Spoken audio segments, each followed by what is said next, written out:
Mike and Tom are registered with Stewart Partners Global Advisory LLC. Common Sense Finance with Mike Wiginton and Tom Farrell of HL Wiginton Capital Management, an independent investment and financial planning firm in downtown Jasper. Mike is a chartered financial analyst charter holder, and Tom is a certified financial planner professional. They are here to discuss and give their thoughts on current financial and economic matters. Now, with Common Sense Finance, here are Mike and Tom. Welcome back to another edition of Common Sense Finance. I'm Tom Farrell. This is Mike Wiginton. And the title of this podcast is going to be, We're All in Climate Change Heaven Now. That's nice. Thank you.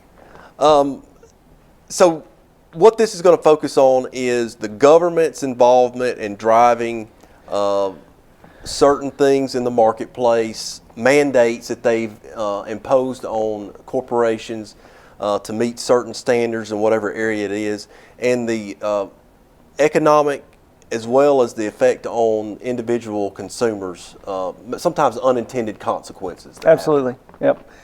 So what got me thinking about this conversation was a phone call I had with a buddy of mine who's been in the automobile industry his entire life. Okay, grew up in it. And we were talking about the prices of used pickup trucks, which are out of sight now if you've checked on that, and what was going on there. And he made the one-off comment that, hey, you know, Mike, I think you and I and everybody else are going to be driving electric vehicles before too long. And so I started thinking about how government mandates change and shape the options we have, whether it's automobiles or whatever, and the downside, the bad side effects that come with that. And of course, the mandate that we're talking about today in terms of automobiles are CAFE standards. CAFE is an acronym that stands for Corporate Average Fuel Economy. Been around since the mid-'70s, okay? And they dictate how many miles per 1 gallon of fuel our automobiles have to travel, okay? So how far can you go in 1 gallon of fuel? Those numbers are dictated by the government. And again, Matt's going to roll across the websites. This came from transportation.gov. We're going to give you the sources so you can look this up for yourself, see where this data is coming from. So if you look, starting in 2021, starting next year, the fleet, and these numbers are the average that a manufacturer's fleet has to achieve, okay? So starting in 2021, the manufacturers have to achieve right at 40 miles per gallon on 1 gallon fuel, okay? So 40 miles to the gallon. Starting in 2025, that fleet's got to average almost 50 miles to the gallon, okay? So that gets me thinking about, okay, well, why do you think Ford put aluminum in their body, started putting their bodies all aluminum as opposed to steel a number of years ago, okay?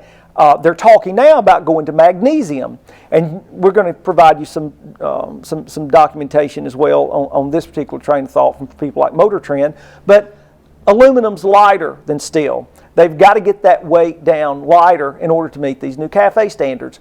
Magnesium's lighter than aluminum, and so they haven't made a decision, but they're talking about possibly going to magnesium to use it in their bodies. Yeah. All right, but if you look, aluminum's 3 times the cost of steel. Magnesium 7 times the cost of steel. So this is why my F-350 diesel pickup truck's $85,000 to $90,000 instead of say $30,000. Right. Okay, meeting different emission standards, safety standards, CAFE standards. The bad side effects that come with that are these things that oftentimes the same groups of people that advocate for these standards often rail against things like income and wealth inequality, the gaps between the haves and the have-nots. Well, a lot of these things they advocate for result in these inequalities that I happen to agree with them on, but they don't understand the relationship between these policies they push for, and because it's not the marketplace, it's not about consumers demanding that. Right. That's driving that. Okay, so I just think that it's worthwhile because this all feeds into those questions. Then we get a few years later, how much money do we need to retire? Yeah. Okay, what's it going to cost? How many times does someone that's going to be retiring in the next year, 2 years, they come in and they say, well, before I retire now, I'm going to buy a new car. Right. Okay, we talk about getting those big purchases out of the way up front. That's a common conversation. So while this is really just kind of an economics conversation, it really feeds into a lot of personal finance issues. Absolutely. I mean, a lot of these things, the mandates, and I'm not opposed to driving an electric vehicle. If I can, drive as far with a charge on my electric vehicle and as fast as I need to go and pull things or whatever, I'm all for that. But I don't want things being forced on me before maybe we're not really, the technology may not really be there, but we're going to try to force it anyway, kind of thing. Well, I think the bottom line is, if it's your choice, that's beautiful, and Right. and corporations are going to provide what the marketplace demands. That's just an established fact. That's no reason to argue about that. And so, but if it's mandated, okay, well, what's the cost of that mandate? And people oftentimes don't look at that. That's a good point. Well, with that, we'll wrap it up and see you next time. Just can't believe all the things people say. Controversy. Am I black or white? Am I straight or gay?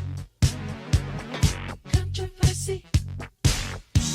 Do I believe God? Do I believe me? Controversy.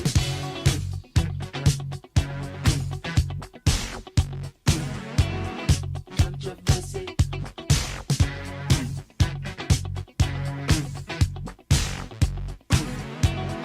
Controversy.